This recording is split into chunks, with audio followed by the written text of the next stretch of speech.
Fala pessoal, tudo bem? Vamos falar o seguinte: estruturas de condições e repetições no Java.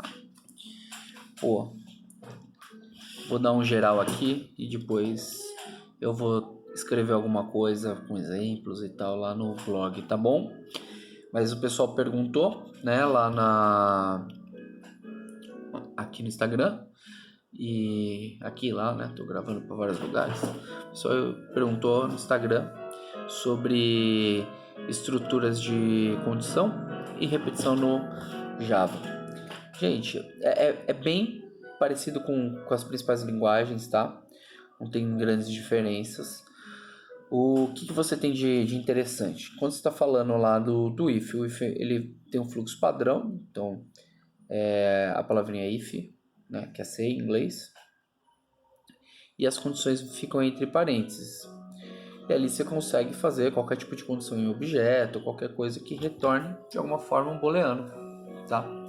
Então, o legal é você usar aí o que você precisa de todos os requisitos da Tábula Verdade. Dá uma olhada ali que eu estou instalando um negócio no outro computador.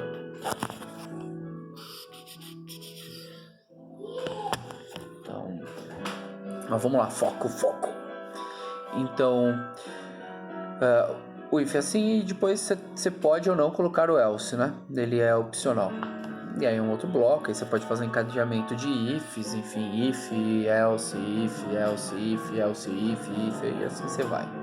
À vontade até terminar ali a sua lógica, né? Aquilo que você quer fazer, tá bom? Então, beleza, if. O case, né? O switch case, famoso switch case. Você consegue... faz tempo agora, mas se eu não me engano você não consegue usar todo tipo de dado ali não, né? Ele também trabalha, eu acho que objetos complexos você não consegue usar, acho que é isso. Consegue usar string, se eu não me engano, o char, números inteiros, aí você consegue fazer. Você consegue usar as enums. Não dá pra usar. Enon é um negócio super bacana do Java, né? Tem outras linguagens que tem esse tipo de coisa também. Mas é muito legal. É tipo uma constante, só que você consegue transformar ela em algo que a linguagem entende. Então, sei lá, você coloca código do cliente, sei lá, tudo maiúsculo lá, né?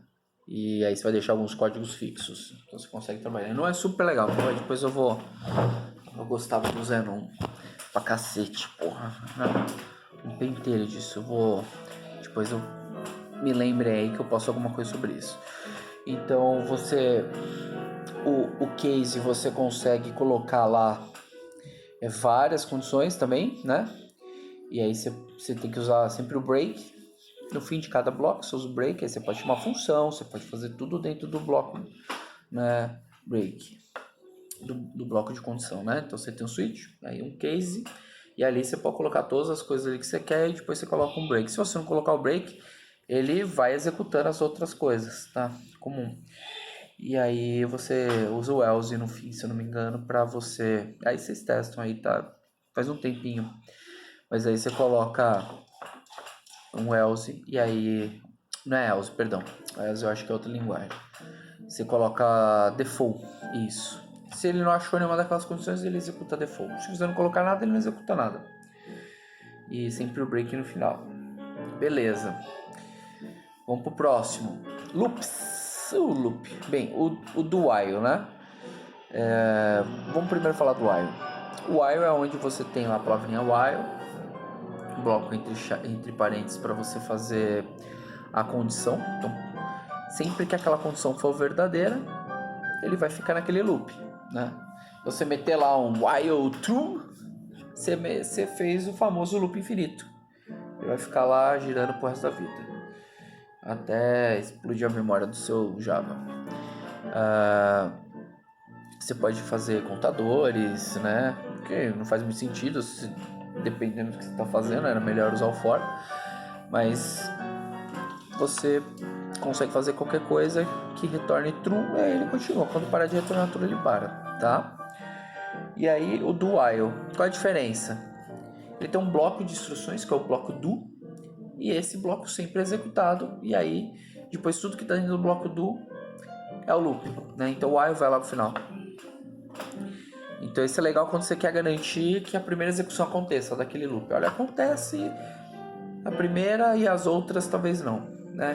Para aquele tipo de coisa assim, você vai fazer um for para rodar obrigatoriamente uma vez só, você faz um do while, entendeu?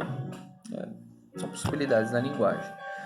Falando de for, então o for ele é o padrãozaço, né? Desde a época do C, todo mundo ali, você tem a palavrinha for, um bloco. O que ele tem diferente? Ele recebe 3 parâmetros, né? Separados por ponto e vírgula, se não me engano. Você coloca a variável, né? Que vai controlar, né? Então você pode colocar ali, int i igual a 0, ponto vírgula, a condição. Então, i menor que x, aí você põe qualquer tipo de condição ali. Enquanto aquela condição está retornando verdadeiro,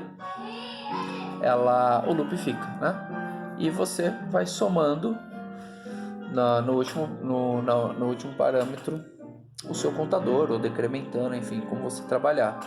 Uma coisa importante é você saber como usar os operadores em Java, né? Se você coloca o mais, você coloca, por exemplo, lá i++, do lado esquerdo funciona diferente quando você colocar o i++ do lado direito.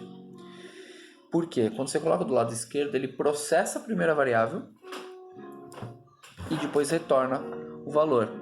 Por exemplo, você tem lá um i++ fazendo aqui do lado esquerdo.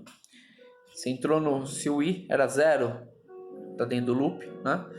Quando ele for executar a primeira vez, ele já vai ser 1, porque ele contou primeiro. Se você fizer ao contrário, ele conta depois. Executa primeiro, aí que altera o valor.